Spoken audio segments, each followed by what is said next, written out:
2 రోజుల నుంచి ఈ రోజు టీ దొరికింది గైస్. అసలు నిజంగా మెంటల్ పుడుతుంది గైస్. టీని కూడా అమృతం లాగా తాగే రోజు ఒకటి వస్తుందని నేను కలలో కూడా ఊహించలేదు. ఎందుకంటే మేము తిరుపతికి వచ్చినప్పటి నుండి టీ అసలు తాగలేదు. క్యాంపస్ లో తాగుదామంటే క్యాంటీన్ ఎక్కడో తెలియదు, బయటికి వెళ్ళి తాగుదామంటే దగ్గరలో టీ షాప్సే లేవు.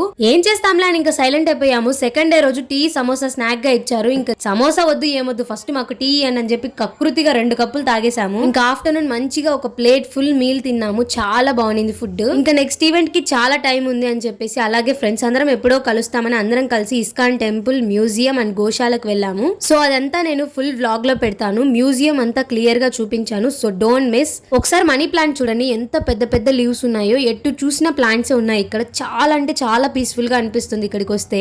ఇప్పుడే మాకు దర్శనం అయిపోయింది, చాలా హ్యాపీగా ఉంది. నేను ఎప్పుడు ఇస్కాన్ టెంపుల్ కి రాలేదు, ఇది ఫస్ట్ టైం రావడం. నాకైతే చాలా హ్యాపీగా ఉంది. ప్రసాదం కూడా ఇచ్చారు అండ్ ఈశాన్ కోసం ఫ్లూట్ కూడా తీసుకున్నాను. సో మా దర్శనం అయితే చాలా బాగా జరిగింది. ఐఎమ్ వెరీ బ్లెస్డ్ అనే చెప్పొచ్చు ఈరోజు. సో మళ్ళీ కలుద్దాం.